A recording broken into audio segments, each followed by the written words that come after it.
सामने वाला व्यक्ति क्या बोल रहा है उन कहे हुए वचनों में जो तुम्हारे लिए जरूरत है केवल उतना ही सुनो। अरे बेटा मैं तो तेरी मां हूं, पर छोटी मां के प्रति विकार बुद्धि नहीं, छोटी मां तो तुम्हारी गुरु है। क्यों?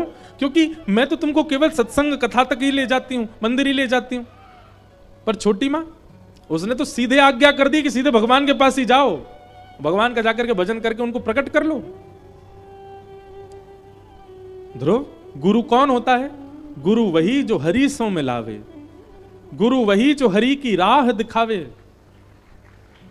वो छोटी मां तेरी कोई दोषी नहीं है, छोटी मां तेरी कोई शत्रु नहीं है, वो तो तेरी गुरु है। बेटा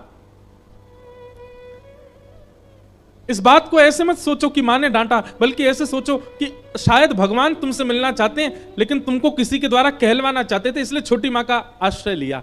छोटी मां के द्वारा ठाकुर जी ने तुमको संदेश पहुंचाया कि तुम मिलने आओ।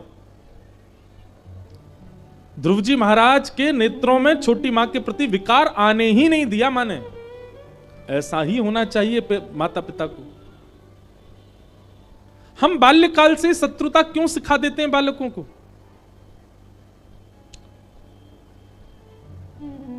पहले दिन भी मैंने एक बात कही थी कि माता पिता के पास तर्क होता है कि अगर हम बालकों को स्मार्ट नहीं बनाएंगे, बालकों को चतुर नहीं बनाएंगे, बालकों को चालाक नहीं बनाएंगे, बालकों को सब चीजों के बारे में नहीं बताएंगे, तो ये दुनिया बड़ी खतरनाक है, हमारे बालकों का दुरुपयोग करेगी, हमारे बालकों के साथ कुछ भी खिलवाड़ कर सकती है, समाज अच्छा नहीं है, संसार अच्छा नहीं है।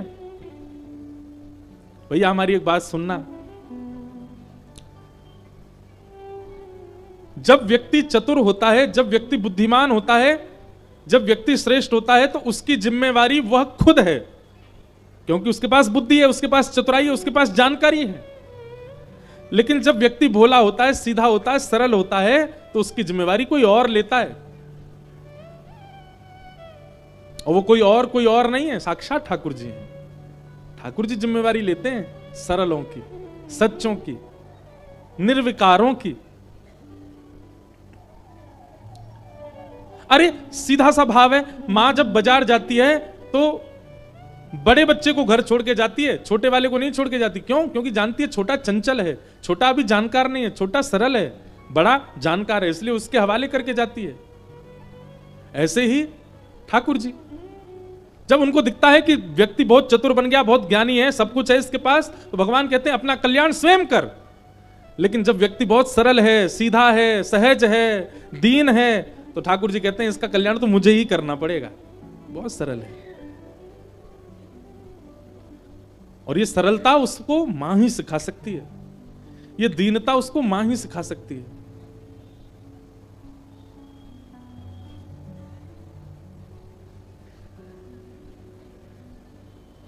ध्रुव जी महाराज की माता जी ने ध्रुव जी को मन में ऐसे भावना प्रकट कर दी कि छोटी मां के प्रति कोई विकार उत्पन्न हुआ ही नहीं ध्रुव जी के चित्त में। मां को प्रणाम किया, बोले मां मैं जा रहा हूं वन में भगवत प्राप्ति के लिए। और ध्रुव जी बड़ी मां को प्रणाम, अपनी मां को प्रणाम करने के बाद फिर राजभवन में गए, छोटी मां को प्रणाम किया, बोले आप मेरी गुरु हैं, आपने आज्ञा की थी कि वन में जाके भगवान का भजन, मैं जा रहा हूं मां भजन करने के लिए वन में। और 4.5-5 वर्ष के ध्रुव जी महाराज निकल गए वन में। तभी आकाश मार्ग से जा रहे नारद जी ने देखा नन्हा सा बालक वन में जा रहा है। नारद जी महाराज सामने आ गए, ध्रुव जी महाराज ने प्रणाम किया। नारद जी बोले कहां जा रहे हो बालक? ध्रुव जी बोले वन में जा रहा हूं भगवत प्राप्ति के लिए। नारद जी महाराज बोले किसने कह दिया तुमको कि वन में भगवान रहते हैं? अरे छोटे बालक, मां की गोद में बैठने का समय है, तुम वन में जा रहे हो, चलो जाओ वापस लौट करके जाओ, अपनी मां के पास जाओ, वहीं पर भोजन रोटी पाओ। वन में भगवान नहीं रहते, हिंसक जीव रहते हैं, खा जाएंगे तुमको, चलो लौट जाओ। ध्रुव जी महाराज ने थोड़ी सी भौं उठाई और नारद जी को देख करके बोले मैं चला तो जाऊंगा, लेकिन पहले ये बताइए आप कौन हो? ध्रुव जी महाराज बोले हमें दुनिया नारद कहती है, वैसे हम हरिदास वर्य हैं। एक बात सुनिएगा बंधुओं, नारद जी का नाम लेने पर आप लोग वो टीवी वाले नारद जी को मत लिया करो। अधिकतर लोगों के मन में जैसे ही नारद जी की बात आती है तो सब लोग बोलते हैं वो नारद होंगे, नारायण नारायण, वो जो टीवी में देखा हमने बचपन से। नारद जी कार्टून नहीं है, एक बात याद रखिएगा, सूत्र है, नारदो देव दर्शन। अगर ठाकुर जी आपसे मिलने का मन बनाएंगे तो उससे पहले नारद जी मिलेंगे आपसे। अगर जिसको नारद जी नहीं मिले, ठाकुर जी नहीं मिल सकते। अगर किसी व्यक्ति ने नारद जी का अनुभव नहीं किया तो निश्चित है कि उसको ठाकुर जी नहीं मिलेंगे। आप कहोगे महाराज जी नारद जी कैसे मिलेंगे, क्या पहचान है? कोई प्रशंसा वाली बात नहीं कर रहे हैं, पर यह वास्तविकता है। वास्तव में कथा सुनाने वाले, कथाओं के द्वारा ठाकुर जी का दर्शन कराने वाले वक्ता ही नारद होते हैं। यदि उनकी वाणी से, सुनो सुनो सुनो पहले बात, यदि उनकी वाणी, अब आप हमको नारद जी मत समझ लेना, यदि वक्ता की वाणी सुनकर के आपके नेत्र बंद हो गए और आपके चित्त में अपने आप ठाकुर जी की छवि प्रकट होने लग जाए, तब समझना कि इनकी वाणी नारद है। किसी की भी हो सकती है और किसी को भी हो सकती है। यहां हजारों लोग बैठे हैं, पर हजारों में सबको भगवत अनुभव हो रहा होगा नहीं, पर हां 5-6 को हो रहा होगा। और जिन 5-6 को भगवत अनुभव हो रहा, हां उनके लिए नारद हैं हम। जिसकी वाणी सुनकर के आपके चित्त में ठाकुर जी के प्रति प्रेम बढ़ जाए, ठाकुर जी के प्रति और आनंद बढ़ जाए, ठाकुर जी के प्रति और स्नेह हो जाए, समझ ना, वही नारद है। बस उनकी वाणी सुनते ही रहो। और वो कोई भी हो सकते हैं, जरूरी नहीं है मैं ही हूं। अन्य किसी वक्ता की वाणी से आपको वो अनुभव हो सकता है जो मुझसे नहीं हुआ, तो वही नारद हैं आपके लिए। नारद यानी कि जिनकी बात को कभी देवता भी रद्द नहीं करते, वो नारद। और नारद का दूसरा अर्थ है जो नर यानी कि मानव को देव प्रदान कर दे, वो नारद। नारद बिचौलियां हैं, नारद जी नहीं आए तो ठाकुर जी नहीं आएंगे, इसलिए नारद जी का आना बहुत जरूरी है जीवन में। ध्रुव जी महाराज ने पूछा आप कौन हो, आप मेरा मार्ग रोक रहे हो, आपका नाम क्या है? नारद जी महाराज बोले मैं नारद हूं। ध्रुव जी बोले रहने दो, आप झूठ बोल रहे हो, आप नारद नहीं हो सकते। नारद जी बोले क्यों, हम नारद क्यों नहीं हो सकते? बोले मेरी मां कहती है कि भगवान बाद में मिलते हैं, पहले नारद जी मिलते हैं। आप कैसे नारद जी हो, मुझे घर जाने के लिए कह रहे हो? अरे आपको तो मेरा हाथ पकड़ करके ले जाना चाहिए कि देखो यहां मिलेंगे भगवान, और आप मुझसे कह रहे हो घर चले जाओ। आप नारद नहीं हो। नारद जी महाराज समझ गए, बोले बालक सामान्य नहीं है, जानकार है। नारद जी ने तुरंत हृदय से लगाया ध्रुव जी को, बोले बालक तुझे भगवान जरूर मिलेंगे। तेरी निष्ठा और तेरा जो विश्वास है ना, उस पर मैं न्योछावर हो चुका हूं। मैं तो परीक्षा लेने आया था, निश्चित मिलेंगे। तुम जाओ वन में, पर वन में जाकर के कैसे पुकारोगे ठाकुर जी को? एक मैं 12 अक्षर मंत्र तुमको दे देता हूं, इस मंत्र से तुम ठाकुर जी को पुकारा करना। ये 12 अक्षर मंत्र ही ओम नमो भगवते वासुदेवाय, ये 12 अक्षर मंत्र है। इसमें 12 अक्षर हैं। हमारे ब्रज के एक संत कहते हैं भगवान का फोन नंबर है ये। क्यों? ISD कॉल है, इसलिए 2 संख्या ज्यादा है। जैसे विदेश कॉल करने पर 12 नंबर डालने पड़ते हैं, ऐसे ही ठाकुर जी को कॉल करने के लिए ये 12 अंकों का भगवान का नंबर है। रोज इस पे फोन किया करो, ओम नमो भगवते वासुदेवाय, ठाकुर जी को पुकारा करो। ध्रुव जी महाराज यह मंत्र लेकर के वन में चले गए और 5 महीने तक ध्रुव जी ने तप किया, केवल 5 महीने। लेकिन 5 महीने तप कैसे किया वो सुनो। पहला महीना प्रारंभ हुआ तिरात्रांते कपित्थ बदरासना। ध्रुव जी महाराज 3 रात्रि तक कुछ नहीं खाते, मतलब 3 दिन का व्रत करते और 3 दिन बाद केवल कपित्त फल खा करके भजन करते। मतलब 3 दिन व्रत 1 दिन फल, 3 दिन व्रत 1 दिन फल। इस प्रकार 1 महीने तक ध्रुव जी ने भजन किया। दूसरा महीना प्रारंभ हुआ तो 6 दिन तक कुछ नहीं खाते और 6 दिन बाद केवल जल पी करके और पत्ते खा करके भजन करते। तीसरा महीना जब प्रारंभ हुआ तो 9 दिन तक कुछ नहीं खाते और 9 दिन बाद केवल वायु पी करके भजन करते हैं। चौथा महीना प्रारंभ हुआ, अब ध्रुव जी 12 दिन तक ना कुछ खाते हैं, 12 दिन तक ना कुछ पीते हैं, 12 दिन में 1 बार श्वास लेते हैं। आप कहोगे तो असंभव है, नहीं, साधक व्यक्ति के लिए सब संभव है। 12 दिन तक ध्रुव जी श्वास नहीं लेते, 12 दिन बाद केवल 1 बार श्वास भीतर लेते। जैसे ही चौथा महीना पूर्ण हुआ, ध्रुव जी महाराज मन में विचार करने लगे भगवान अभी तक नहीं आए।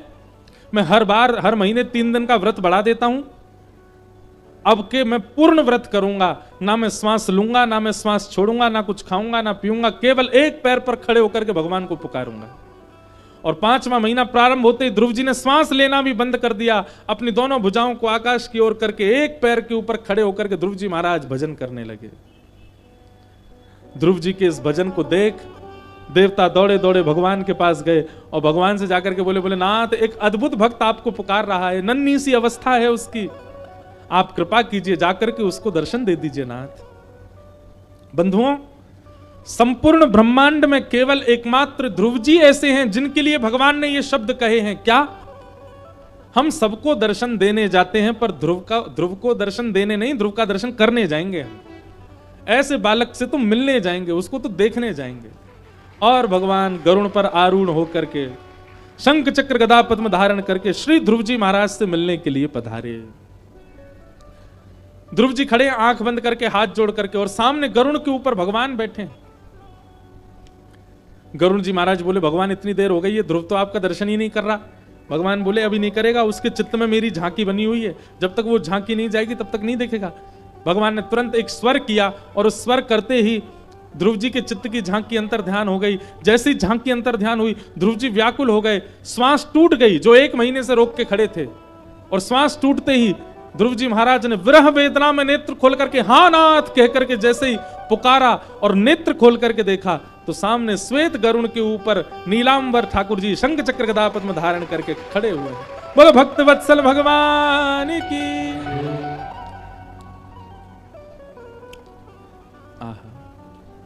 ध्रुव जी महाराज के नेत्र सजल हो गए। नन्हे से हैं ध्रुव जी, केवल 5 वर्ष की अवस्था है, छोटे छोटे हाथ हैं, छोटे छोटे चरण हैं, छोटा सा मुख है ध्रुव जी का। घर परिवार माता पिता सबसे दूर एकांत वन में खड़े हैं, सामने भगवान दर्शन दे रहे हैं।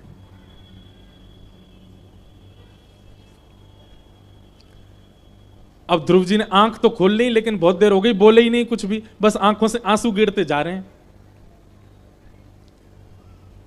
बंधुओं, एक वर्णन यहां पर ऐसा आता है कि ध्रुव जी महाराज ने जब भगवान को देखा तो देखते ही ध्रुव जी को क्या हुआ?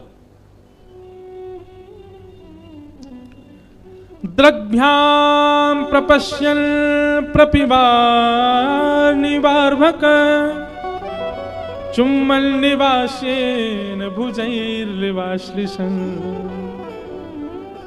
अगर पहली झलक ठाकुर जी की दिखेगी तो हमारे साथ क्या होगा? लोग बाग कहते हैं मेरे को ठाकुर जी मिल जाएंगे तो मैं अपना घर सजाऊंगा, मुझे ठाकुर जी मिल जाएंगे मैं उनको रबड़ी का भोग लगाऊंगा, ठाकुर जी मिल जाएंगे उनके संग ऐसे करूंगा। सही पूछो तो ठाकुर जी मिल गए तो आप बेहोश हो जाओगे, आप बहुत देर तक तो होश में ही नहीं आओगे, और जब होश में आओगे फिर से ठाकुर जी को देख के फिर बेहोश हो जाओगे।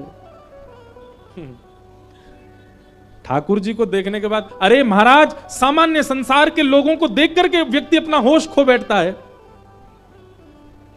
ठाकुर जी आ जाएंगे तो क्या होगा? लेकिन ध्रुव जी के साथ क्या हुआ उसका वर्णन यहां पर शुकाचार्य जी ने किया है, बहुत ध्यान से सुनिएगा। ध्रुव जी ने जैसे ही नेत्र खोल करके भगवान को देखा तो थोड़ी देर तो निहारते रहे, थोड़ी देर के लिए तो मूर्छा सी आई ध्रुव जी को। इतने सुंदर हैं ठाकुर जी, इसलिए मूर्छा आएगी। उनका रूप लावण्य इतना सुंदर है कि हमारे नेत्र उसके अधिकारी नहीं है, हमारे नेत्र उसको सहन कर नहीं पाएंगे।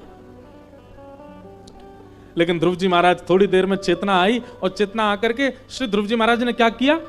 बोले द्रग्भ्याम प्रपश्यन् प्रपिबार निवार्भकम, दंडवत प्रणाम किया। और दंडवत प्रणाम करके ध्रुव जी ठाकुर जी को कैसे देख रहे हैं? बोले भैया चुम्बन निवासेन भुजैर्लिवाश्लिशन। ध्रुव जी के मन में इच्छा प्रकट हो रही है, कैसे भी करके मैं इनके ऊपर चढ़ जाऊं और इनके ऊपर चढ़ के अपने अंक में अपने पैरों से इनसे लिपट करके और इनके गोल मटोल गालों को अपने अपने 2-4 दांतों से काट खाऊं। इतने प्यारे लग रहे हैं ठाकुर जी। ध्रुव जी के मन में यह भावना आ रही है। ये बात हम क्यों कह रहे हैं? लोग गोपियों पर प्रश्न उठाते हैं कि भगवान श्री कृष्ण को देखकर के गोपियां रास विहार कर रही हैं, अपने पति परिवार संसार को छोड़कर के श्री कृष्ण के प्रति आकृष्ट हो रही हैं। अरे ठाकुर जी का स्वरूप ऐसा है, नन्हा सा 5 वर्ष का बालक ध्रुव जब ठाकुर जी के प्रति आलिंगन की भावना रख सकता है, ठाकुर जी का रूप ही ऐसा है कि उस रूप पर व्यक्ति मोहित हो ही जाएगा, आकृष्ट हो ही जाएगा।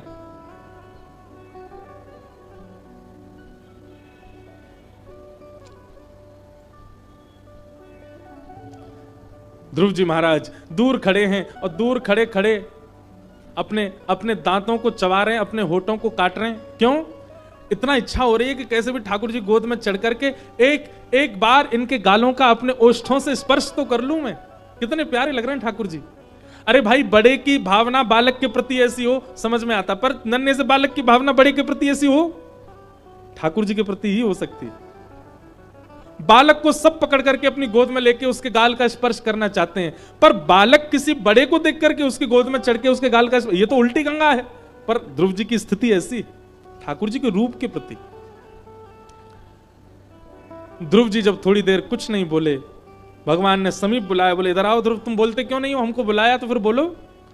ध्रुव जी महाराज बोले, मैं छोटा सा बालक हूं, अभी तो मुझसे बोलना ही नहीं आता, आप कृपा करो।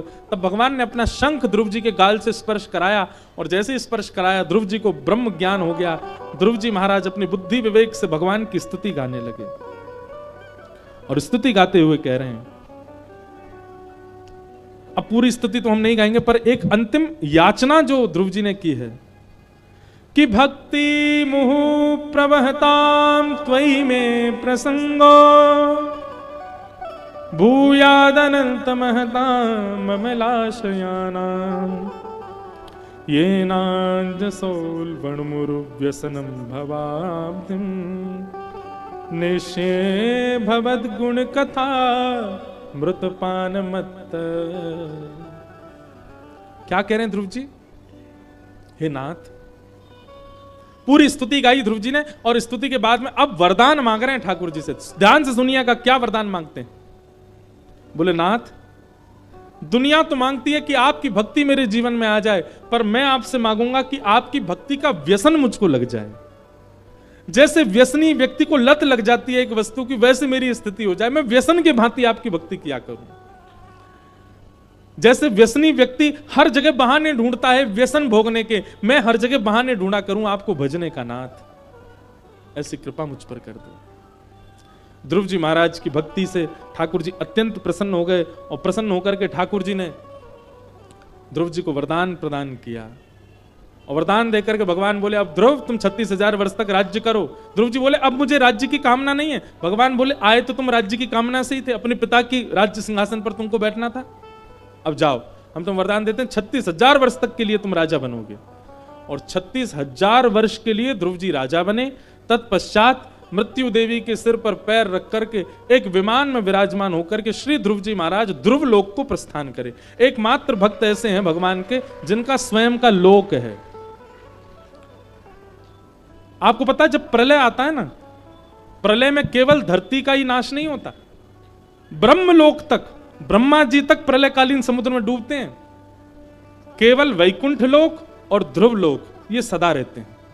ध्रुव लोक का कभी नाश नहीं होता। इसलिए जो व्यक्ति अनन्य भक्ति करता है, अनन्य सेवा करता है, उसको या तो वैकुंठ लोक की प्राप्ति होती है या ध्रुव लोक की प्राप्ति होती है। ऐसे ध्रुव जी महाराज को हम बारंबार प्रणाम करते हैं। बोलो ध्रुव जी महाराज की। हमारे अंदर भी श्री ध्रुव जी की भांति ऐसा प्रेम कथा के प्रति बढ़े, जैसा श्री ध्रुव जी महाराज यहां कह रहे हैं। अब कथा क्रम को थोड़ा शीघ्र करें। ध्रुव जी के वंश में राजा अंग हुए, इनके बेटा बैन हुए। बैन के यहां भगवान प्रतिरूप में पधारे, जिनकी वजह से धरती को पृथ्वी कहा गया। इन्होंने पृथ्वी को पृथ्वी बनाया। पहले पृथ्वी समतल नहीं थी, केवल पहाड़ थे पृथ्वी पर, पहाड़ और समुद्र। लेकिन पृथु महाराज ने पृथ्वी को समतल बनाया, इसीलिए धरती को पृथ्वी नाम पड़ा। इस प्रकार अन्य कई भावुकों की कथा सुनाते हुए यहां पर जड़ भरत रहुगण संवाद सुनाया गया। तत्पश्चात नरकों का वर्णन किया गया। कितने प्रकार के नरक हैं? अनेक प्रकार के नरक हैं, परंतु सबसे बड़ी बात है कि नरक बुरी जगह नहीं है। नरक बुरी जगह नहीं है, नरक जाना बुरी बात है। अच्छी जगह वहां तो धुलाई होती है लोगों की। जो लोग यहां नहीं सुधरते संसार में, उनको नरक में ले जाकर के सुधारा जाता, फिर से भेजा जाता, जाओ अब जाकर के कुछ गलत नहीं करना। अच्छा एक बात बताएं, नरक जाने वाले व्यक्ति के कुछ लक्षण हैं, शास्त्रों में बताएं। ये 6 लक्षण या इन 6 में से एक भी लक्षण किसी व्यक्ति के अंदर है तो यह बात निश्चित है कि मृत्यु से पहले यदि वो नहीं सुधरा तो नरक जाएगा। कौन कौन से 6 लक्षण हैं? अत्यंत कोप कटुकाच वाणी, दरिद्रतां च स्वजनेषु वैरम नीच प्रसंग कुलहीन सेवा चिन्हानि देहे नरकम गताना। सबसे पहला भयंकर क्रोध। भयंकर क्रोध किसको कहते हैं?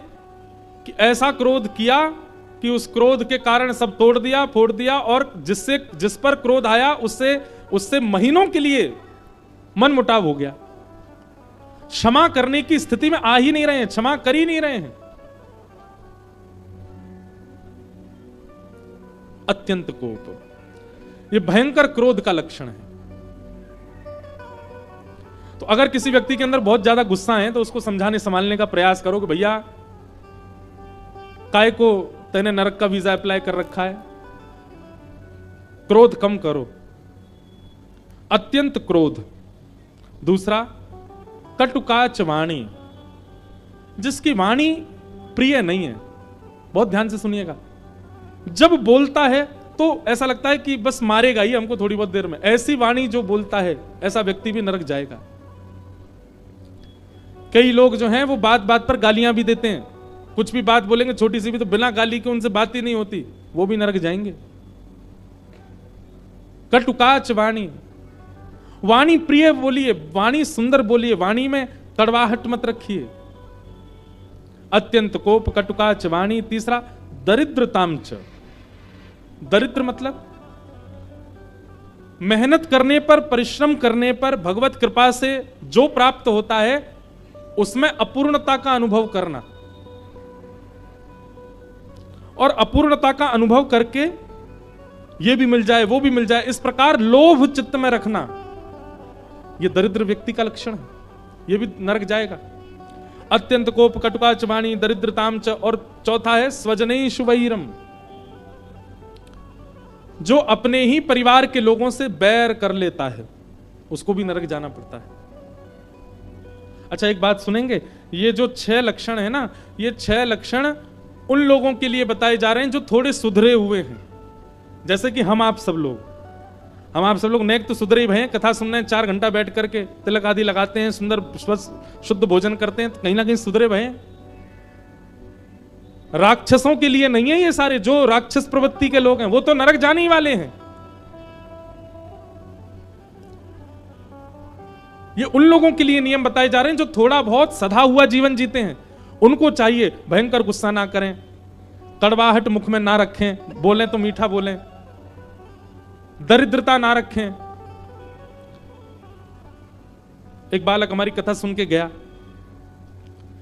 पढ़ नहीं रहा था तो उसकी माताजी ने उसको डांटा, तो अपनी मां से बोला आपको नरक जाना पड़ेगा। बोले क्यों? महाराज जी कल कथा में बोल रहे थे, बोले जो कड़वाहट रखता है, भयंकर गुस्सा करता है और जो मारपीट करता है, मुख से बोलता है तो अंगार निकलते हैं, उसको नरक जाना पड़ता है। मैया देख ले, तू सुबह से मेरे पीछे पड़ रही है, पढ़ ले और तू मुझको मार भी रही है, डांट भी रही है।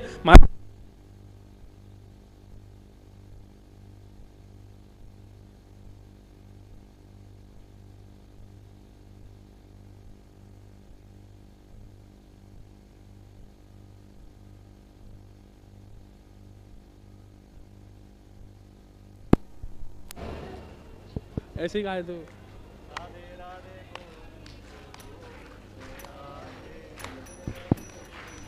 गोविंद राधे राधे राधे गोविंद। बोलो वृंदावन बिहारी लाल की।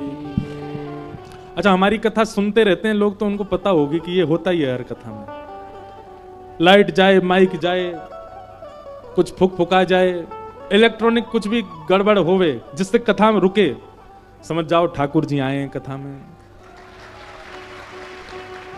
अरे कई जगह तो कथा चलती रहती है, लाइट ही बंद हो जाती है, सब शाम वर्ण के हो जाते हैं।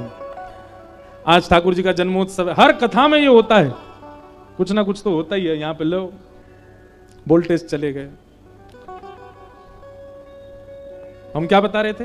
हाँ, तो वो बालक अपनी मैया से बोले कि महाराज जी कह रहे थे तो मैया तुम डांटो नहीं तो नरक जाना पड़ेगा। ये कोई मनगढ़ंत मैया ने आके मुझे बताई ये बात।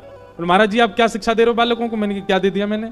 बोले बालक कह रहा था, बोले डांटो नहीं, कड़वाहट बोलो नहीं, मारो नहीं, पीटो नहीं। अब पढ़ता नहीं है उसको डांटू नहीं मैं? आप कहते हो कि कड़वा बोलने से, मारने से, गुस्सा करने से नरक। मैंने कहा भैया, किसी के हित के लिए यदि आप ये सब क्रिया कर रहे हो तो उसमें दोष नहीं है। किसी के अनहित के लिए यदि आप कर रहे हो, किसी को क्रोध इसलिए किया गया कि वो सुधरे, तो कोई दिक्कत नहीं। पर किसी पर क्रोध जबरदस्ती किया जा रहा है, बेमतलब के लिए किया जा रहा है, उससे उसका कुछ सुधार होने वाला नहीं है, बस उसको जबरदस्ती उस पर क्रोध करना है, तो नरक जाना पड़ेगा। बोली आप रिकॉर्ड करके फोन में दे दो ताकि बेटा को जाके पीट सकूं मैं। मैंने कि हम कथा में बोल देंगे, सुना देना उसको। लोग बाग भी बड़े विचित्र अपने मतलब की बात सुन जाते हैं कथा में आके। तो ये जितने भी गुण हैं, ये तो हम आप सब लोगों के लिए हैं। हमें अत्यंत क्रोध नहीं करना, दरिद्रता नहीं रखनी, कड़वाहट नहीं रखनी मुख में, नीच प्रसंग, नीच लोगों का संग नहीं करना। नीच किसको कहते हैं? जिसका भोजन शुद्ध नहीं, जिसका आचरण शुद्ध नहीं, जिसका संग शुद्ध नहीं, जिसका व्यवहार शुद्ध नहीं, ऐसे व्यक्ति का संग नहीं करना। कुलहीन सेवा, और जो अपने माता पिता से बैर करता है, ऐसे अपने किसी सखा की हम सहायता करें तो भी हमको नरक जाना पड़ेगा। ये 6 चिन्ह हैं नरक जाने वालों के। इन 6 चिन्हों से बचो। और अगर ये 6 चिन्ह आपके जीवन में नहीं है तो आपको नरक जाने से कोई नहीं रोक सकता। एक रंग नाम के व्यक्ति रहते थे जयपुर के पास में, बहुत ध्यान से सुनना। क्या नाम था? रंग, श्री रंग नाम था उनका। तो व्यापारी थे, उनकी दुकान थी। सब लोग इधर देखो, इधर देखो, कथा सुनो। उनकी दुकान थी, तो अपनी दुकान में काम करते थे। तो दुकान में 2-4 बालक भी थे उनके पास में। तो श्री रंग जी जो थे वो इतना भजन पूजन कुछ करते नहीं थे। हाँ, केवल इतना करते थे, क्या? रोज सुबह दुकान खोल करके, दुकान बढ़िया चले इसके लिए दुकान में ही ठाकुर जी बैठा रखे थे, उनको अगरबत्ती दिखाते थे बस। और वो भी इसलिए कि ठाकुर जी ने कृपा करी हो, हमारा गल्ला भरा रहे। अच्छा, कई लोग हैं वो अपने गले में ही भगवान बैठा के रखते हैं। ठाकुर जी से कहते रहते ये भरा ही रहे, भारीपन बना रहे, नाथ इसमें कृपा बनाए रखो। ठाकुर जी को स्वार्थ से जो बचता है ना, ठाकुर जी भी उससे उसके प्रति स्वार्थ भाव ही रखते हैं। फिर जैसे जिस भावना से भजोगे वैसे ठाकुर जी की भावना रखेंगे। तो श्री रंग जी जो थे वो ज्यादा भजन पूजन करते नहीं थे। तो एक बार क्या हुआ,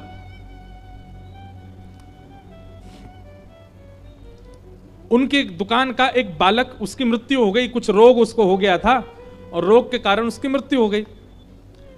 मृत्यु के कम से कम 2 वर्ष बाद वही बालक उनकी दुकान में आया और वो तो देख करके उसको चौंक गए। दोपहर का समय, 12-2 बज रहे थे दोपहर के। रंग जी महाराज बोले, ए भाई, तू तो 1-1.5 साल पहले मर गया था, तू कहां से आ गया? तो उस बालक ने आकर के कहा, सेठ जी मेरी मृत्यु तो हो गई और मृत्यु के बाद मुझको नरक जाना पड़ा, क्योंकि मैंने बहुत पाप किया था, भजन पूजन किया नहीं। और पाप भी मैंने छोटे मोटे नहीं किए, इतने बड़े बड़े किए कि नरक में जब मैं पहुंचा तो यमराज जी ने अपने दूतों का सरदार बनाया मुझको। इतनी बड़ी पदवी मिली मुझे नरक में। पहले तो मुझको बहुत पीड़ाएं दी गई, पर मैंने वहां भी पाप करना नहीं छोड़ा। वहां भी मेरे अंदर से पाप होता ही रहा। वहां पे मैंने यमराज के दूतों की यहां ही चोरी कर ली थी। उससे प्रसन्न होकर के यमराज जी बोले, भाई तू बहुत बड़ा पापी है, तू एक काम कर, तू हमारा सैनिक ही बन जा। और मैं उनका सैनिक बन गया हूं। रंग जी बोले, वो सब तेरी बात ठीक है, लेकिन यो बता तू यहां क्यों आया है? बोले, रंग जी मेरे पास पूरा, आज की भाषा में कहें तो पूरा बायोडाटा है, पूरा रजिस्टर है, किसको कब नरक जाना है। और क्षमा कीजिएगा, मैंने उसमें आपका नाम भी देखा है। आपको भी नरक जाना है, लेकिन अभी बहुत वर्ष हैं। तो मैंने सोचा कि मैंने आपकी दुकान में खूब काम किया था, आपने मेरी जरूरत पड़ने पर बहुत सहायता भी की, तो कम से कम जब मेरे पास ये अधिकार है कि मैं लोगों को पकड़ के नरक ले जाता हूं, अभी गांव में ही एक आदमी को पकड़ने आया हूं, वो पल्ली गली वाला व्यक्ति है ना, उसका समय आज जाने का, बस 2 मिनट बाद ही वो आएगा, एक बैल अपना सींग उसके पेट में मारेगा, उसकी मृत्यु होगी, मैं उसको लेके जाऊंगा। तो मैंने सोचा कि उस आदमी को लेने जाना ही है, तो जाते जाते आपको सतर्क कर जाऊं, आपको सतर्क करने आया हूं। श्री रंग जी, आपका नाम भी लिखा है यमराज के पास। रंग जी घबरा गए, बोले भैया तेरी बड़ी कृपा, लेकिन अब करूं क्या मैं? बोले स्वार्थ त्याग दीजिए, निष्काम प्रेम लक्षणा भक्ति ठाकुर जी से कीजिए। जैसा प्रेम आपका धन के प्रति है, जैसा प्रेम आपका आपके व्यापार के प्रति है, जैसा प्रेम आप पुत्र पुत्री और पत्नी से करते हैं, वैसा प्रेम ठाकुर जी के प्रति करो। ये बात मैं आपको गोपनीय रूप से बता रहा हूं। प्रेम लक्षणा भक्ति से ही आप नरक जाने से बच पाओगे सेठ जी। इसलिए मेरे मन में आया कि मैं कम से कम आपको बता जाऊं, क्योंकि 2 साल बाद जब मैं आपको लेने के लिए आऊंगा तो मेरा तो एक ही स्वभाव है, मैं तो मारता पीटता ही हूं, और आप उस समय कहो कि हे भाई तू तो मेरे दुकान में काम कर चुका, मुझे मारेगा, तब मैं रुकूंगा नहीं। इसलिए मैं पहले ही बता के जा रहा हूं, आपके पास बहुत कम समय है, प्रेम लक्षणा भक्ति कर लीजिए। भक्तमाल जी में कथा आती है, और श्री रंग जी महाराज उसी समय व्यापार आदि सब उनका पुत्र संभालता ही था, लेकिन उसी समय ठाकुर जी के प्रति प्रेम लक्षणा भक्ति उन्होंने चित्त में प्रकट कर ली। एक सदगुरुदेव के समीप जाकर के प्रवचन सुने, प्रवचन सुन के हृदय में प्रेम प्रकट हुआ, गुरुदेव से दीक्षा ग्रहण कर ली, और उनके बताए हुए निर्देश पर चल करके प्रेम लक्षणा भक्ति प्राप्त की। और श्री रंग जी महाराज के अंतिम काल में, अंतिम समय में साक्षात भगवान के दूत आए और उनको लेकर के फिर वैकुंठ गए, उनको नरक नहीं जाना पड़ा। रंग जी के ऊपर यह कृपा हुई, और फिर रंग जी के वैकुंठ जाने पर उनका जो वो दूत था जिसने नरक से आकर के उनको बता दिया था कि तुम भजन करो तो बच जाओगे, वह भी नरक से मुक्त होकर के वैकुंठ चला गया। तब रंग जी बोले ये क्यों मुक्त हो गया? बोले क्योंकि इसने कहीं ना कहीं किसी को प्रेरणा देकर के भगवत सन्मुख डाला, इसलिए यह भी नरक से मुक्त हो गया। इसलिए भैया नरक नहीं जाना है। और एक बात हम स्पष्ट कर दें, जब युधिष्ठिर को भी थोड़ी देर के लिए नरक देखना पड़ा तो हम आप कैसे बचेंगे उससे? हम सब जीवन में हर दिन कुछ ना कुछ पाप करते हैं, और इन पापों के कारण हमको भी कभी ना कभी नरक दर्शन करना पड़ सकता है। इसलिए कथा श्रवण करके नाम को और भगवान की सेवा को ऐसा स्थान अपने चित्त में दे दीजिए कि आपको नरक दर्शन ना करना पड़े। इस प्रकार फिर आगे अजामिल की कथा सुनाई गई, वृत्रासुर का प्रसंग सुनाया गया। तत्पश्चात भगवान के परम भक्त श्री प्रहलाद जी का प्रसंग सुनाया। प्रहलाद जी महाराज हिरण्यकश्यप नाम के दैत्य के यहां जन्मे। हम एक बात कथा में कहा करते हैं कि बालक जन्म लेने के बाद आप जैसे संस्कार दोगे उससे नहीं सुधरेगा। हो सकता है सुधरे, पर विशेष रूप से बालक जब गर्भ में हो उस समय के मां के आचरण बालक को लगते। इसलिए गर्भ में बालक हो उस समय मां को बहुत सावधान रहना चाहिए, क्योंकि उस समय मां जो सोचेगी, मां जो करेगी, मां जो खाएगी, मां जो विचार करेगी, वही बालक की बुद्धि में जाएगा। इसलिए गर्भ काल बहुत सावधानी से रहना चाहिए। हिरण्यकश्यप की पत्नी कयाधु, उन्होंने गर्भ काल में नारद जी से भागवत की कथा सुनी, और जिसके परिणाम फलस्वरूप हिरण्यकश्यप के घर पर साक्षात भगवत भक्त श्री प्रहलाद जी का प्रादुर्भाव हुआ। हिरण्यकश्यप तो तपस्या करने के लिए गए थे, और नारद जी आकर के नित्य कथा सुनाते थे कयाधु को, और कयाधु पर ऐसी कृपा हुई कि उनके घर भक्त प्रहलाद हुए। प्रहलाद जब 5 साल के हो गए तब लौट करके आए हिरण्यकश्यप। हिरण्यकश्यप ने आकर के अपने बालक को गोद में बिठाया, और गोद में बैठा करके श्री प्रहलाद जी महाराज से कहा, कुछ अच्छी बात सुनाओ प्रहलाद। तो प्रहलाद जी महाराज नवदा भक्ति का प्रवचन करते हैं। श्रवणम कीर्तनम विष्णु स्मरणं पाद सेवनम अर्चनम वंदनम दास्यम सख्य आत्मनिवेदनम। बंधुओं, ये 9 भक्ति के प्रकार हैं, इनको ध्यान से सुनिए। सबसे पहली भक्ति है श्रवण भक्ति। जिस व्यक्ति ने श्रवण नहीं किया होगा ना कथा का, जिस व्यक्ति ने श्रवण नहीं किया होगा, उससे अपराध बनेगा ही बनेगा सेवा में। इसलिए सबसे पहले श्रवण भक्ति को प्रदान करो। जितना हो सके कथाएं सुना करो, हमारी नहीं सुनो, सबकी सुनो, जिससे जो प्राप्त हो वो सब ग्रहण करो। श्रवण भक्ति को प्रदान करो। अगर श्रवण भक्ति आपकी अच्छी नहीं है तो निश्चित है कि आपकी अन्य भक्तियों में आपसे अपराध बनेगा। आप वृंदावन जाओगे, आपसे अपराध बनेगा। आप परिक्रमा जाओगे, आपसे अपराध बनेगा। आप ये नहीं सीख पाओगे धाम में जाना कैसे चाहिए। आपके घर कभी संत आ गए, उनका अपराध बन जाएगा। तो ये सारे अपराधों से मुक्त होने के लिए आपको कथा सुनना अति अनिवार्य है, क्योंकि कथा में बताए गए नियमों से ही अपराध से बचा जा सकता है। इसलिए श्रवण भक्ति प्रथम भक्ति। दूसरी भक्ति कीर्तन भक्ति। कीर्तन का मतलब क्या होता है? हरे कृष्ण गाना, ये कीर्तन नहीं है, ये तो नाम जप है, ये संकीर्तन है। पर कीर्तन का मतलब होता है सुनी हुई कथा का ही चिंतन, अपने मन को बार बार सुनाना, इसी को कीर्तन कहते हैं। वो किसी धनवान को देखता है तो मन में विचार करता है जब द्वारिकाधीश बने होंगे तो ऐसे ही बने होंगे। किसी अत्यंत सुंदर को देखता है तो उसके मन में भाव आता है ये इतना सुंदर है तो इसको बनाने वाले ठाकुर जी कितने सुंदर होंगे। मतलब अभी हमारी दृष्टि कैसी कि हम संसार को देखते हैं और विकार उत्पन्न होता है, परंतु जब श्रवण भक्ति, कीर्तन भक्ति हमारे तन में अच्छे से आ जाती है तो तीसरी भक्ति यानी कि स्मरण भक्ति कैसी होती है, फिर आप जिसको देखोगे उसमें ठाकुर जी का ही अनुभव करोगे, उससे ठाकुर जी का ही संबंध देखोगे। कोई सांवला काला व्यक्ति यदि सामने आ जाए तो अभी तो क्या होता है, देखो कितना काला है, कितना सांवला है, परंतु भक्ति जब प्रधान हो जाएगी तो उसको देख करके आप क्या सोचोगे? जैसा इसका रंग है ना वैसे ही है ठाकुर जी भी, वैसे ही उसका वर्ण, ठाकुर जी का भी वर्ण ऐसा ही है। किसी की सुंदर पोशाक देख करके आप पोशाक पहनने वाले या बनाने वाले की प्रशंसा नहीं करोगे, बल्कि ये विचार करोगे ऐसी पोशाक सुंदर सुंदर पहन के जब शाम सुंदर निकलते होंगे तो कैसे लगते होंगे। मतलब आपके चित्त में और कोई स्मरण की भावना ही नहीं है, हर स्थिति में ठाकुर जी। श्रवणम कीर्तनम विष्णु स्मरणम, तीसरी भक्ति है स्मरणम, और चौथी भक्ति पाद सेवनम। हम ये नवदा भक्ति का बस विस्तार कर रहे हैं थोड़ा सा, इसके बाद सीधे नंद घरानंद भयो पे जाएंगे। हाँ, और आज तो वैसे भी कथा होने वाली है थोड़ी देर तक की, हमने तो कल ही बता दिया था घर पे बता के आना। लो 2-4 मैया तो वहीं उठ गई कि 6 बजे कथा होगी। कोई नहीं, जो जो ठाकुर जी के अधिकारी बैठे रहो। तो श्रवणम भक्ति, कीर्तनम भक्ति, स्मरणम भक्ति, समझ रहे हैं ना, ये सोपान है, ये आपको करने हैं। और चौथी भक्ति है पाद सेवनम। पाद सेवन भक्ति का मतलब क्या है? 2 बातें हैं। पहली बात, आपके सामने जो वैष्णव आ जाएं, आपके सामने जो ठाकुर जी के उपासक आ जाएं, उनके चरणों में तुरंत प्रणाम करो, पर छू के प्रणाम करना नहीं है।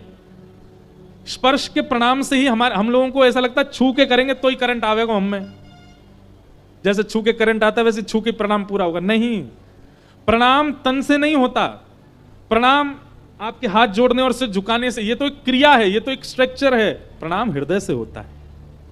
हृदय से आप जिनके भी प्रणाम करो उनके चरणार बिंदों का दर्शन करो, दूर से ही उन चरणार बिंदों में, युगल चरणार बिंदों में पुष्प अर्पित करो, सुगंधी अर्पित करो और ऐसे प्रणाम करो। तो किसी के भी सामने दंडवत होने में, और एक और बात सुनिए, जब किसी आचार्य को प्रणाम करने की इच्छा हो तो ये नहीं अपनी जगह से दौड़ करके उसके पास आके प्रणाम करो, नहीं, आचार्य के दिखते ही, वैष्णव के दिखते ही जिस स्थान पर हो वहीं लेट करके प्रणाम कर लो। यह दंडवत प्रणाम का नियम होता है। अच्छा, भाई लोगों को करना चाहिए दंडवत प्रणाम। दंडवत मतलब दंड होता है उसके समान सीधे गिर जाओ, हाथ सीधे पैर सीधे, सर्वांगीण अंग जमीन में। और माताओं को करना चाहिए षष्ठ अंग प्रणाम, 6 अंगों से, घुटने, 2 हाथ और सिर, बस इन्हीं से, और 2 पैर के वो, बस इन्हीं से प्रणाम करें। उनको दंडवत नहीं करना चाहिए। और करना कैसे चाहिए? जहां है वहीं से करो।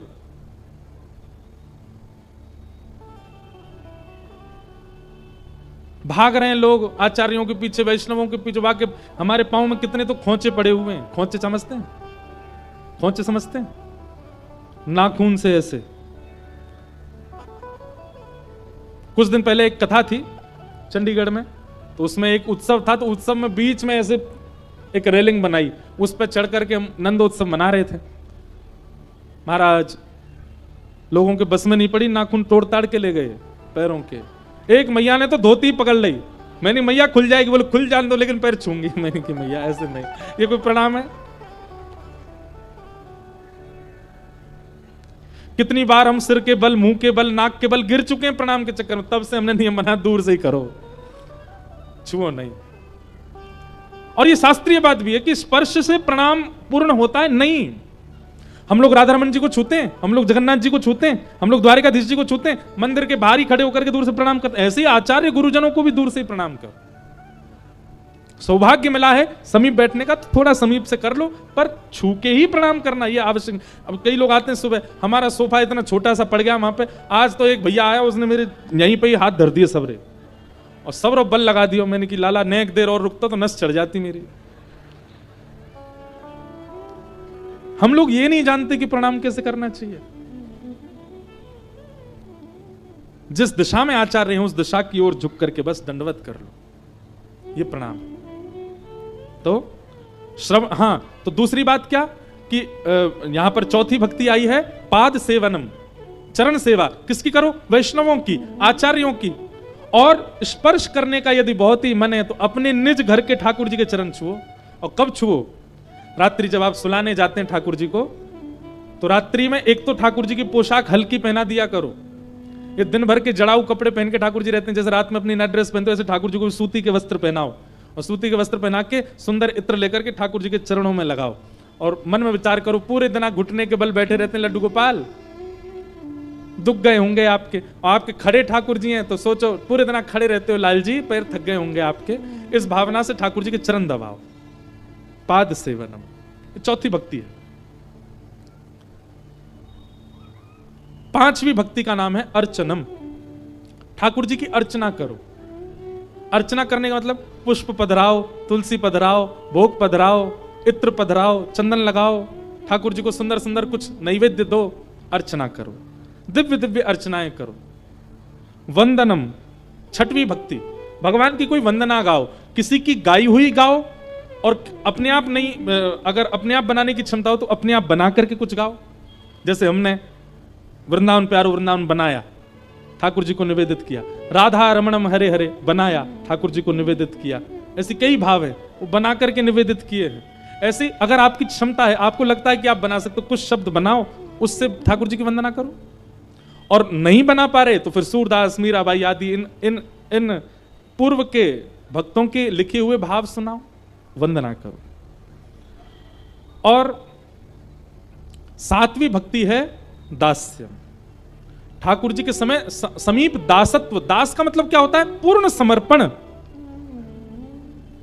आप ही मेरे स्वामी हैं, आप जो चाहेंगे वो करूंगा, आप जहां ले जाएंगे वहां जाऊंगा, जहां नाथ रख दोगे वहीं मैं रहूंगा, जहां ले चलोगे वहीं मैं चलूंगा। ये केवल बोलने तक ना रहे, इस बात को स्वीकार किया जाए चित्त से, ये दास्यम, ठाकुर जी के प्रति दास भाव।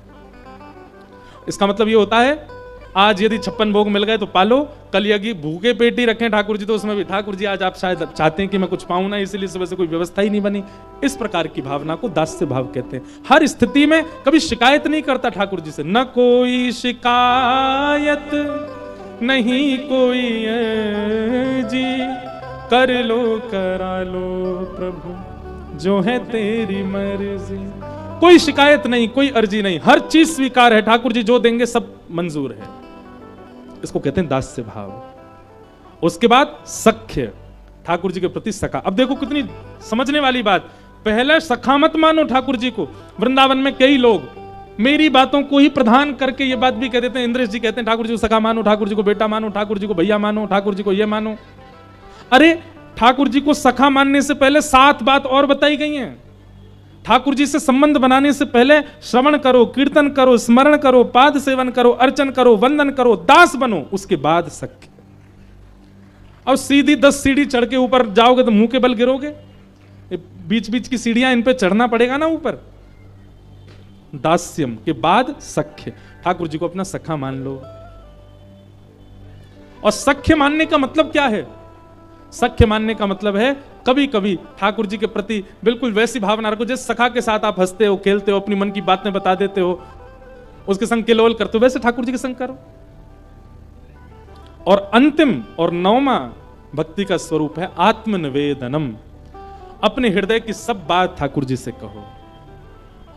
रसिक प्रीतम हित चित की बातें श्री गिरधारी जिसों कहिए, तलहटी गोवर्धन की रही। इस प्रकार ये 9 भक्ति हैं। हम अब 9 भक्ति पे तो प्रवचन 9 दिन तक हो सकता है, पर हमने सूक्ष्म भाव से कह दिया।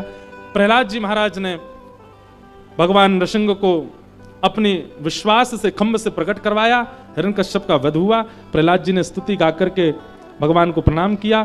तत्पश्चात आगे अब और कई कथा हैं, बलि वामन अवतार की कथा आदि सुनाते हुए यहाँ पर अब हम बहुत जल्दी ठाकुर जी के जन्मोत्सव की ओर चलें। नवम स्कंद में अनेक राजाओं की कथा सुनाते हुए भगवान श्री राम के प्रादुर्भाव की कथा सुनाई। प्रभु श्री राम का प्राकट्य श्रीमद् भागवत में 2 अध्यायों में सुनाया गया।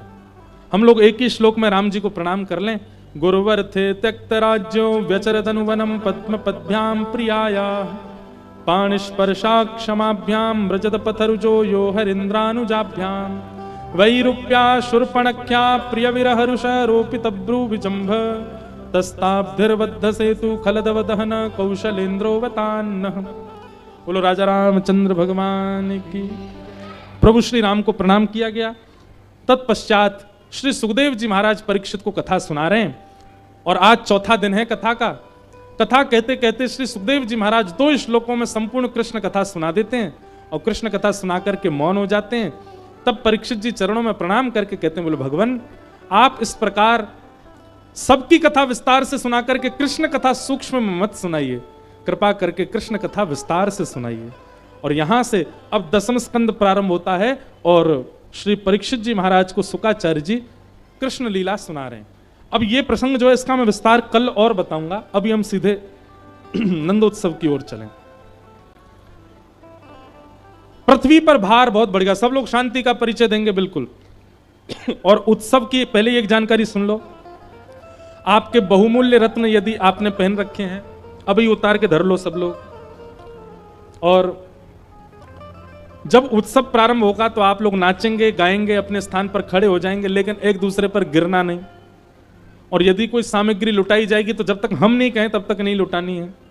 सामग्री लूटने का एक नियम है कि जैसे ही बधाई दें तो बधाई लेकर के पीछे वालों को देनी है, क्योंकि कई बार पीछे वाले रह जाते हैं बेचारे। इसलिए लोभ ही बनकर के बधाई अपनी समेट के मत चले जाना, पीछे वालों तक पहुंचा करके फिर जाना। चश्मा वाले चश्मा संभाल करके बधाई लूटना, कहीं फूट फाट नहीं जाना। अपने बच्चों को अभी व्यवस्थित कर लो, एक दूसरे को बता दो, अगर खो जाओ तो पीछे पुलिस केंद्र पर मिल जाना। हाँ, हमने पहले ही गाइडलाइन बता दी, अब आगे आप लोगों की जिम्मेवारी है। सब लोग इधर देखो, एक बातें क्यों कर रहे हो, इधर देखो। बोलो वृंदावन बिहारी लाल की, बोलो नंद के लाला की, कृष्ण कन्हैया लाल की। आओ अब हम लोग श्रीधाम वृंदावन की ओर थोड़ा रुख करें। पृथ्वी पर भार बहुत बढ़ गया। तब पृथ्वी ने भगवान से प्रार्थना की। भगवान ने पृथ्वी को आज्ञा दे दी, अगर कोई आपस में बात करेगा, सुनिए सुनिए सुनिए, एक और गाइडलाइन सुनो। जब तक उत्सव शुरू नहीं हो रहा तब तक जो आपस में बात करेंगे उनको अपने बगल वाले की सौगंध है। अब करो बात। हम पे बहुत तरीके आते हैं आप लोगों को कथा सुनाने के, ध्यान से सुनो। अब अगर कोई बात करे तो उसको बगल वाला कौन ही मारना, ए तुझे मेरी कसम लगी हुई है, चुप बैठा रहे। कथा सुनो। पृथ्वी पर जब बहुत भार बढ़ गया तब पृथ्वी ने भगवान से प्रार्थना की। भगवान ने पृथ्वी को आश्वासन दिया कि वसुदेव गृहे साक्षात भगवान पुरुष परः जनिष्यते तत्प्रियार्थम सबवन्तु सुरस्त्रिय। ठाकुर जी ने वचन दिया कि चिंता मत करो हे पृथ्वी महारानी, हम बहुत जल्दी कृष्ण अवतार धारण करके आपके ऊपर आ रहे हैं, आपका भार हल्का करने के लिए। यहां कंस ने अपनी बहन देवकी का विवाह वसुदेव जी से किया। विदा करने के लिए अपनी बहन को स्वयं रथ चला रहा था। तभी देवताओं ने आकाशवाणी करके बताया, कंस तेरा जिस बहन को तुम विदा कर रहे हो इन्हीं का अष्टम गर्भ तुम्हारा काल है। अपने काल की बात सुनकर के कंस को क्रोध आ गया। देवकी का सर धड़ से अलग करने लगा तलवार से। वसुदेव जी ने उसका हाथ पकड़ लिया और कहा, आपका काल देवकी के बालक हैं, इसलिए मैं वचन देता हूं देवकी को आप छोड़ दो, बालकों को हम आपके हवाले कर देंगे। 6 बालकों को कंस ने मार दिया, जन्म लेते ही मार देता था। 7वें बालक के रूप में देवकी मैया के गर्भ में श्री बलराम जी आए। परंतु भगवान ने योग माया वैष्णो देवी से कहा कि यदि बलराम जी ने जन्म लिया तो जन्म लेते ही जो काम हमको करना है ये बलराम जी कर देंगे, कंस को मार देंगे। बड़े क्रोधी हैं, कैसे भी इनका स्थान परिवर्तित करो। योग माया के कारण कुछ महीने देवकी मैया के गर्भ में रहने के बाद श्री बलराम जी गोकुल में रोहिणी मैया के गर्भ में स्थानांतरित हो गए। इसलिए वो दोनों के पुत्र हैं, रोहिणी नंदन भी हैं, देवकी नंदन भी हैं। और कंस को खबर मिली कि 7वां बालक तो गर्भ में ही नष्ट हो गया, हुआ ही नहीं। कंस ने पहरेदारी बढ़वा दी, सैनिकों को कह दिया, बोले भैया आप सब लोग बिल्कुल सावधान हो जाओ, 8वां बालक होने वाला मेरा शत्रु। आहा, देवकी इतनी सुंदर लगने लगी हैं जब से ठाकुर जी गर्भ में आए हैं। कभी कभी कंस भी भूल जाता है कि वो राक्षस है। वैष्णव व्यक्ति का स्वरूप ऐसा हो जाता है, जिसके अंदर ठाकुर जी होंगे ना, उसके सामने अत्यंत दोषयुक्त व्यक्ति भी आकर के कहीं ना कहीं अपने दोष को छोड़ने का मन बनाएगा। ये वैष्णवता की पहचान है। अत्यंत क्रोधी, अत्यंत कामी, अत्यंत लोभी व्यक्ति भी यदि किसी सद वैष्णव का दर्शन करेगा ना, दर्शन मात्र से उसके चित्त में भावना आएगी, मैं जो करता हूं वो ठीक नहीं, मुझे छोड़ना चाहिए। कंस के मन में कहीं ना कहीं सद्भाव आने लगे देवकी जी को देख के। कंस ने पहरेदारों से कह दिया, बोले कि ये देवकी के गर्भ में मायावी बालक है। मैं जैसे ही नीचे कारागृह में जाता हूं तो मेरा मन बहुत शुद्ध हो जाता है, मेरे मन में आता है, इतनी दया आती है कि मैं देवकी को छोड़ दूं। लेकिन ये सब उस मायावी बालक की करामात है। तुम लोग एक काम क्या करो, जैसे ही मेरे अंदर दया आती है और मेरी आज्ञा हो कि खोल दो, देवकी को निकाल दो, तुम लोग कुछ मत करना, मुझे तुरंत पकड़ करके ऊपर ले आया करना। जब तक वो मेरे सामने रहेगी दया रहेगी, जैसे ही मैं दूर आऊंगा दया नष्ट हो जाएगी। देखो ऐसी होती है वैष्णवता कि राक्षस को भी अपने राक्षसत्व को प्रकट करने के लिए आपसे दूर रहना पड़े। उसके सामने गया तो सुधर जाऊंगा।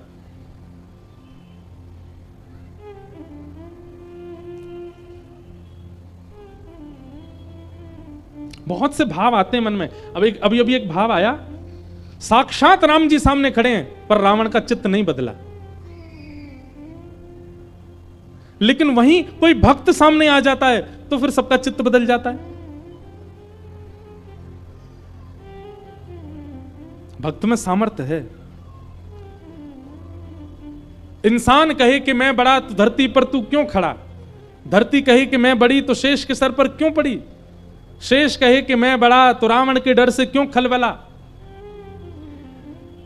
शेष कहे कि मैं बड़ा तो शिव के गले में क्यों पड़ा, और शिव जी कहें मैं बड़ा तो कैलाश पे जाके क्यों बसा, तो कैलाश कहे कि मैं बड़ा तो रावण के डर से क्यों खलबला, रावण कहे कि मैं बड़ा तो बाली के बगल में क्यों दबा, बाली कहे कि मैं बड़ा तो श्री राम के बाण से क्यों मरा, और श्री राम कहें कि मैं बड़ा तो भक्तों के पीछे क्यों पड़ा। सबसे बड़े भक्त हैं। मैं भगतन को दास भगत मेरे मुकुट मणि। ठाकुर जी कहते हैं मैं भक्तों का दास, भक्त मेरे मुकुट मणि। कई बार ठाकुर जी के सन्मुख आने पर दोष बुद्धि नष्ट नहीं हुई, पर भक्त के आने पर दोष बुद्धि नष्ट हो गई। भादों का महीना, अर्धरात्रि का समय, मंदम मंदम जलधरा, मंदम मंदम जलधारा गिर रही है। पवन मंदिराचल पर्वत की चंदन की सुगंधियों को लेकर के घूम रही है। और तभी सारे सैनिक सोए, मथुरावासी सोए, कंस सोया है। और कंस के कारागृह में एक दिव्य तेज प्रकट हुआ और देखते ही देखते देवकी के गर्भ से शंख चक्र गदा पद्मधारी श्री कृष्ण भगवान प्रकट हो गए। बोल बाल कृष्ण लाल की। ऐसी जय बोल रहे हो कि कहीं कंस उठ नहीं जाए हैं। बोल बाल कृष्ण लाल की। ऐसी जय बोलनी है अब आगे कि बदायूं तक आवाज जावे, पता चले सबको कथा है रही है बिसौली में, कासगंज तक हिल जाए महाराज, यहां उत्सव मन रहा है बिसौली में। बोल कृष्ण कन्हैया लाल की। जैसे ही महाराज शंख चक्र गदा पद्मधारी ठाकुर जी प्रकट भये, देव की वसुदेव जी ने प्रणाम किया। अच्छा बंधुओं, ठाकुर जी कोई विराट रूप में नहीं आए हैं। छोटा सा बालक इतना बड़ा होता है, जन्म लेते ही समय इतना ही बड़ा होता है। ठाकुर जी इतने ही बड़े छोटे से बालक के भांति ही हैं, पर चतुर्भुज हैं, शंख गदा आदि हाथ में ले रखे। कैसा रूप है ठाकुर जी का कि तमद्भुतम बालक मम्बुजक्षणम चतुर्भुजम शंख गदायुधायुधम श्रीवत्सलक्ष्मं गलसौभकौस्तुभम पीतांबरम सांद्रपयोद सौभगम। भगवान पीतांबरी पहन के आए हैं, कौस्तुभ मणि पहन के आए हैं, शंख चक्र गदा पद्म हाथ में लेकर के आए हैं। देव की मैया बोली, भले पधारे ठाकुर जी, पर आप बालक बन के नहीं आए। भगवान बोले बालक ही तो हैं। बोले बालक बोलता थोड़ी है आपकी तरह, जन्म लेते ही खड़े हो गए आप तो, और ये हाथ में शंख चक्र गदा पद्म लेके कौस्तुभमणि पहन के कौन सा बालक जन्म लेता? वस्त्र भी गर्व से ही पहन के आए हैं ठाकुर जी। देवकी मैया ने जब कहा तो ठाकुर जी ने आयुध त्याग दिए, 2 भुजाएं अंतर ध्यान कर दी, वस्त्र भी उतार दिए, नन्हे से बन गए और ठाकुर जी थोड़े से रोने लगे। देवकी मैया बोली हाँ अब लग रहा है कि बालक का जन्म हुआ। भगवान बोले मैया अब एक काम करो। क्या? अभी अभी गोकुल में यशोदा मैया ने एक लाली को जन्म दिया है, पिताजी हमको लेकर के गोकुल चले जाएं, गोकुल में जाके हमको यशोदा मैया के बगल में सुला देंगे। सो रहे हैं सब लोग, हमारी माया से अभी कोई नहीं जाग रहा है, केवल आप 2 जागे हैं बस। यशोदा मैया के बगल में हमको सुला दें और वहां जो बालिका है उसको यहां ले आए और ला करके कंस को दे दें। देवकी मैया बोली कंस बहुत क्रूर है, बालिका को मार देगा। बोले अरे वो बालिका नहीं है, साक्षात वैष्णो देवी अष्टभुजी भद्रकाली है, उसको कंस को सबक सिखाने के लिए ही भेजा मैंने, सब मेरी लीला है। मुझे आप ब्रज छोड़े आओ, कुछ दिन ब्रज में लीला करके प्रेम का प्रकाश करके कुछ रसिक जन वैष्णव जनों के लिए कुछ कलयुग में छोड़ जाऊं मैं। जो प्रेमी उपासक हैं उनके लिए ब्रज वृंदावन में कुछ स्थापित करने के लिए कुछ वर्षों के लिए मुझे वृंदावन जाने दो, फिर मैं वापस आकर के कंस को मार के आपको मुक्त कर दूंगा।